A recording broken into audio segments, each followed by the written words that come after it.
नमस्कार दोस्तों। आज हम बात करेंगे कि जब लाइफ में कुछ भी ना सूझे तो हमें क्या करना चाहिए।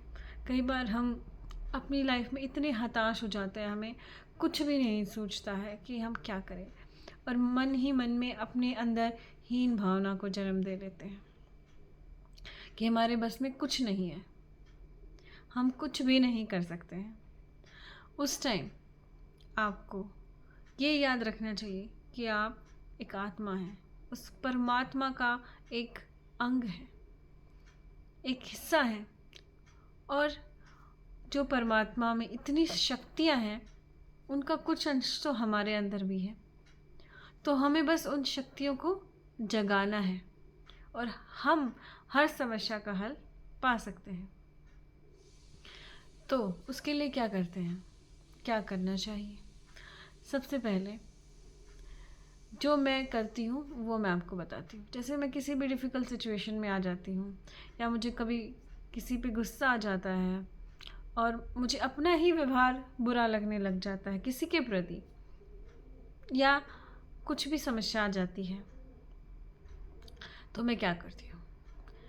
मैं आंखें बंद करके प्राणायाम करते हुए ईश्वर का ध्यान करती हूँ, क्योंकि एक शांत मन में ही भगवान उस समस्या का हल भेज सकते हैं, ट्रांसफ़र कर सकते हैं। हम उस ईश्वर की शक्ति को अपने अंदर प्रवेश करवा सकते हैं अगर हम शांत मन हो। और शांत मन करने का सबसे अच्छा उपाय है प्राणायाम करना, क्योंकि आपको मन को कंट्रोल करना है तो आपकी सांसों को कंट्रोल करना पड़ेगा।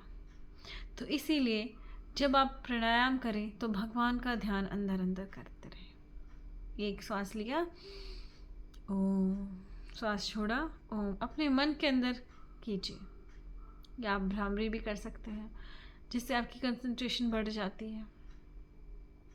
कई बार बच्चों को समस्या आ जाती है कि याद नहीं हो रहा है, एग्ज़ाम आने वाले हैं, एंजाइटी हो जाती है। उस टाइम भी आपको प्राणायाम करना है और भगवान का ध्यान करना है। फिर कुछ समस्याएं ऐसी होती हैं जो ज्ञान नहीं होता है हमें, उस कारण आ जाती हैं। आजकल तो ये समस्याएं बहुत ज़्यादा पैदा हो गई हैं। पति को पता नहीं अपनी पत्नी के साथ कैसे रहना है, पत्नी को पता नहीं पति के साथ कैसे रहना है। हमें ये नहीं पता कि हमें राष्ट्र के लिए क्या करना है और राष्ट्र को हमारे लिए क्या करना चाहिए।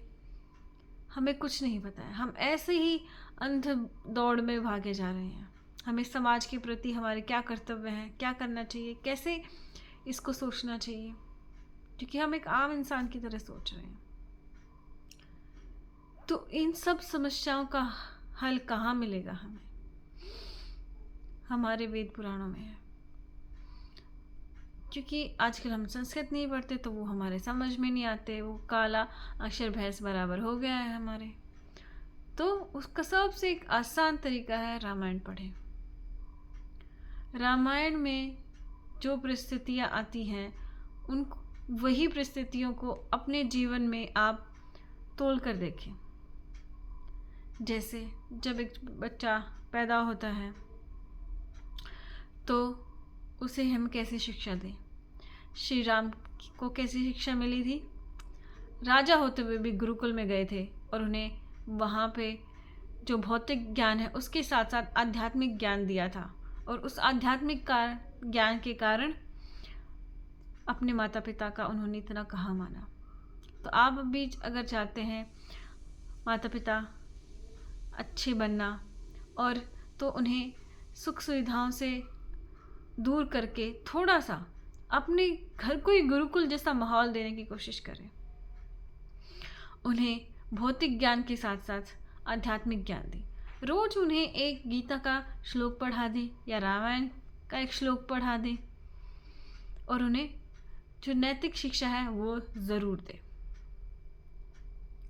उसके बाद जब बच्चा बड़ा हो जाता है तो पति और पत्नी में कैसा व्यवहार होना चाहिए, ये शिक्षा भी हम रामायण से ले सकते हैं कि पत्नी को हर परिस्थिति में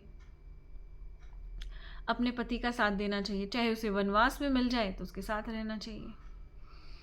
और पति को पत्नी के सम्मान के लिए रावण जैसे राक्षस से भी लड़ लेना चाहिए। पति का ये कर्तव्य है। तो इस तरह से आपके जीवन में जो भी समस्या आए उसे आप अपने रामायण के साथ तुलना करके उस समस्या का हल आपको मिल सकता है। तो जब भी लाइफ में कुछ भी ना सूझे आपको, तो भगवान को हमें याद करना चाहिए। और कुछ समस्याएं हैं जो ज्ञान की कमी के कारण भी हमारे जीवन में आ जाती हैं, तो उसके लिए ज्ञान ले, आध्यात्मिक ज्ञान ले, भौतिक ज्ञान ले, और ज्ञान से हर समस्या का हल पॉसिबल है। अब सर्दी लग रही है हमें, तो हमें ज्ञान है ना कि स्वेटर पहन लेना चाहिए तो सर्दी नहीं लगेगी। उसी तरह हर समस्या का हल है।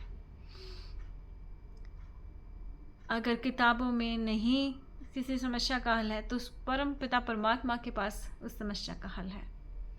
तो उसे पुकारिए, वो आपकी सहायता ज़रूर करेगा। ये मेरा आपसे प्रॉमिस है। तो आज के लिए इतना ही। धन्यवाद।